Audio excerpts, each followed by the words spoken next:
Quelles sont les spécificités d'une boutique de produits digitaux? C'est une question extrêmement importante. Si vous vendez des produits digitaux sur votre boutique ou si vous en avez en plus de vos produits physiques.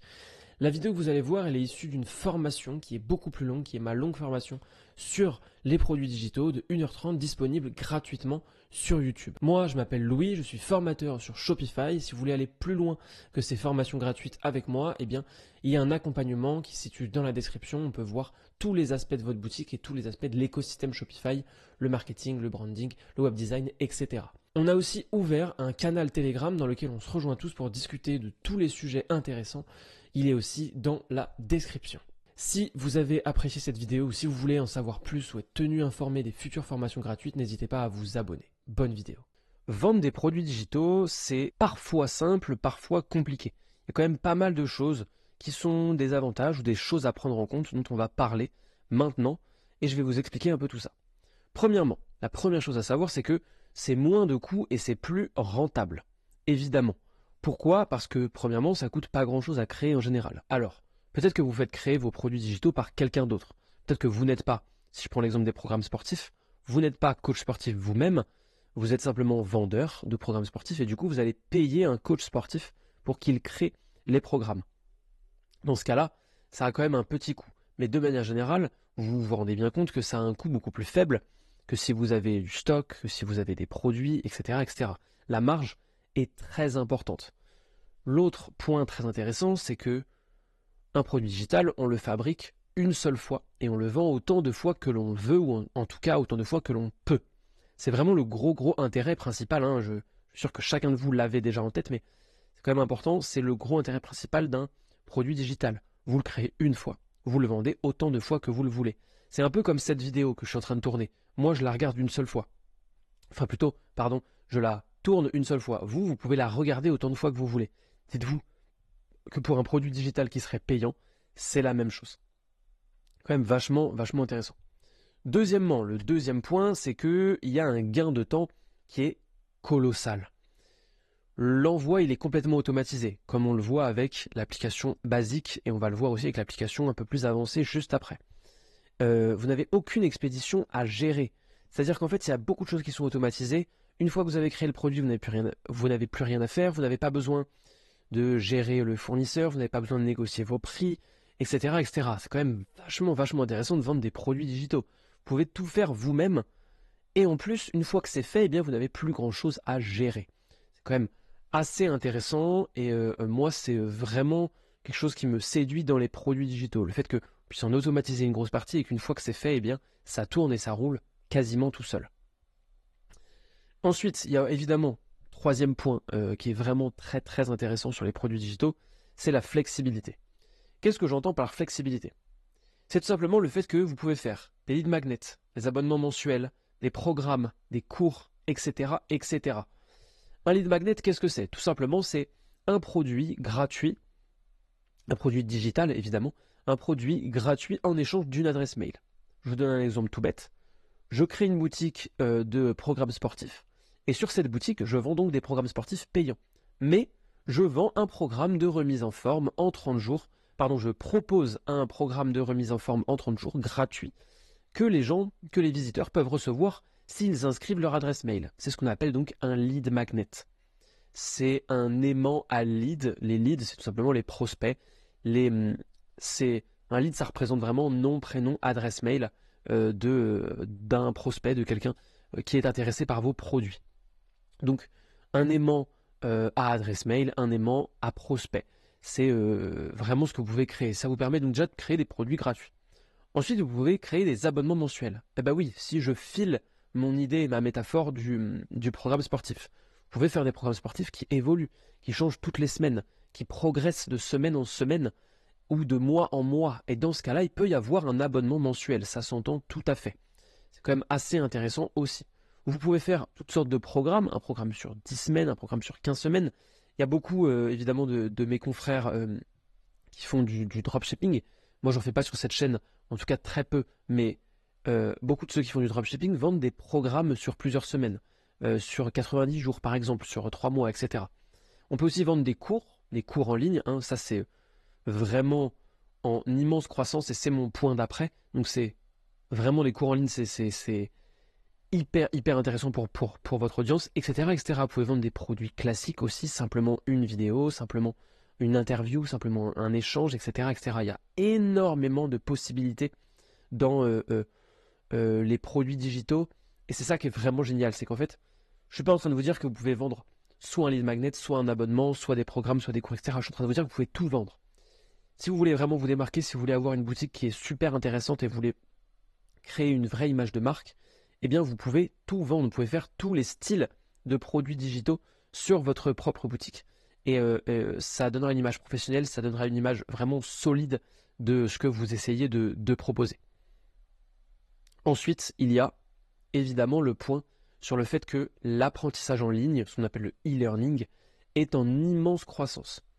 La plupart des experts, de ceux qui travaillent sur ce sujet, disent que ça vaudra à peu près 325 milliards. C'est un marché qui vaudra 325 milliards d'ici 2025. Donc vous avez votre place, évidemment. Ne commencez pas à vous dire qu'il y a beaucoup trop de concurrence, etc., etc. Parce qu'en fait, c'est un marché qui fait que croître. C'est un marché qui est déjà intéressant et ça vous permet, vous, encore une fois, hein, si jamais vous avez un e-commerce sur Shopify, ça vous permet d'ajouter des produits et d'avoir une petite part de ces futurs 325 milliards prévus. On prévoit aussi une augmentation de 42% des revenus des entreprises qui ont implémenté l'apprentissage en ligne. Qu'est-ce que ça veut dire? Ça veut dire que les entreprises qui, par exemple, vendaient des produits physiques et qui ont ajouté les produits digitaux et ont fait le bon marketing autour de ces produits digitaux, les ont bien vendus, ils ont augmenté leur revenu de 42%. Donc c'est quand même vraiment beaucoup. C'est quand même vraiment attirant pour une marque de pouvoir se dire qu'elle peut augmenter de 42% ses revenus en vendant un produit qui est le moins embêtant de ses produits, le plus automatisable et le plus facile à créer. Et toutes ces statistiques, vous pouvez aller les chercher parce que je vous donne le lien que j'ai utilisé pour les trouver. Ça se trouve juste ici et vous pouvez aller jeter un œil si ça peut vous aider à vous convaincre et si jamais vous vous posez la question de si vous devriez ajouter des produits digitaux à votre boutique. Maintenant, évidemment, je sais qu'il y en a certains d'entre vous, et même si ce n'est pas certains d'entre vous, il y a certaines personnes qui sont un peu sensibles aux produits digitaux, sensibles dans le mauvais sens du terme, qui trouvent pas ça très bien.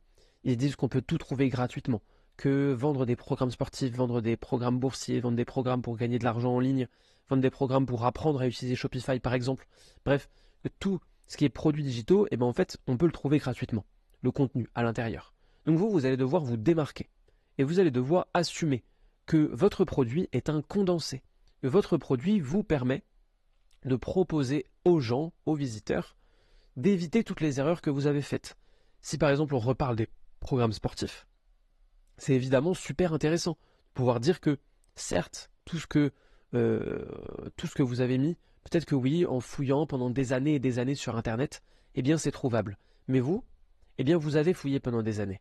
Et vous avez fait un programme qui coûte 39 €, qui se trouve juste sur votre boutique. Et les gens n'ont qu'à payer pour avoir accès à des années de recherche, des années de tests sur vous-même, etc., etc. On peut filer cette idée pour la bourse, par exemple, si vous vendez une formation pour bourse, etc., etc. Vraiment, il y a tout un tas de possibilités. Moi, ça fait des années que j'utilise Shopify.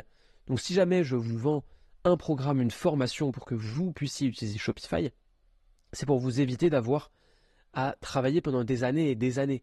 C'est cette vidéo-là que je fais, je ne l'ai pas faite en une journée.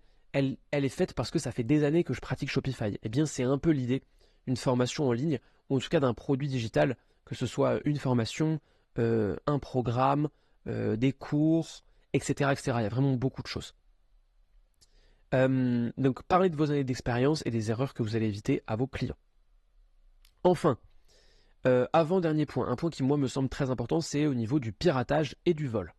Le piratage et le vol, c'est des sujets qui reviennent très vite quand on commence à parler de produits digitaux. On se dit que on va se faire voler, qu'on va prendre, en fait une seule personne va acheter notre produit et puis ensuite elle va le redistribuer ou elle va le revendre, etc., etc.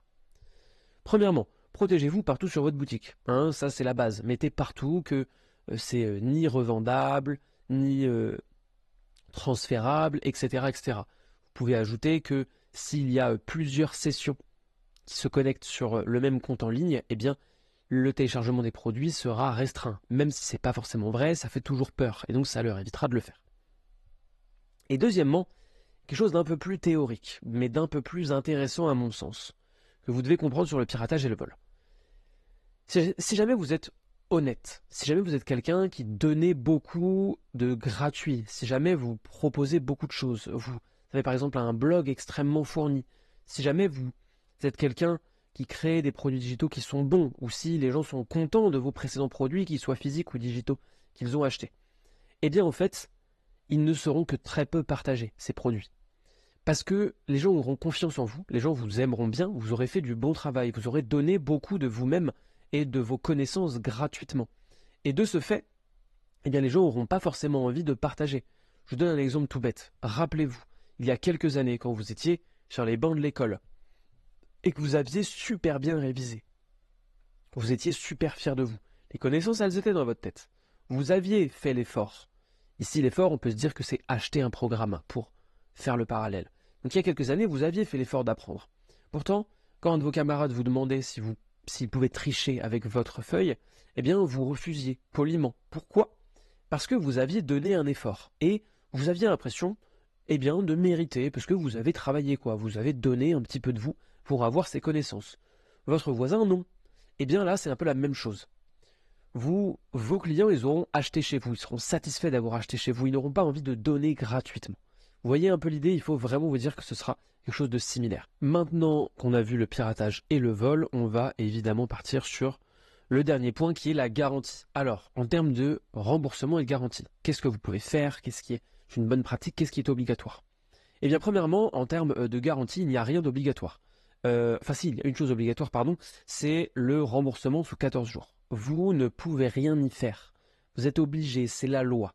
Donc, oui, il y a forcément des gens qui vont acheter vos produits, les consommer et vous envoyer un mail en vous proposant de les rembourser. Mais, je vous rassure, la plupart des gens ne font pas ça du tout, parce qu'en fait, la plupart des gens sont honnêtes. La grande majorité des gens sont honnêtes, donc ne vous faites pas de problème là-dessus. Maintenant, vous pouvez faire d'autres choses. Vous pouvez proposer une garantie plus longue, une garantie à 30 jours, une garantie à 45 jours. Vous pouvez proposer évidemment des garanties de résultats. Voilà, si la personne applique parfaitement à 100% tout ce qu'il y a dans votre programme, eh bien elle sera remboursée. Et qu'elle n'a pas les résultats, et promis évidemment, eh bien elle sera remboursée. Voilà, vous pouvez faire un petit peu ce que vous voulez en termes de garantie. La seule chose dont vous êtes obligé, c'est 14 jours. Et évidemment, hein, si la personne a consommé l'entièreté du produit, vous n'êtes pas obligé de la rembourser. Comme vous l'avez vu, il y a beaucoup de spécificités dans une boutique de produits digitaux. Vous avez donc maintenant beaucoup de choses à faire pour avoir une super boutique. Moi, je le rappelle, je m'appelle Louis, je suis formateur sur Shopify. J'ai un accompagnement si vous voulez en savoir plus, si vous voulez aller plus loin. On a aussi un canal Telegram dans lequel on peut échanger et dans lequel il y a quelques surprises. Et moi, je vous invite à aller voir la longue formation disponible gratuitement sur YouTube où je vous parle de produits digitaux. À bientôt.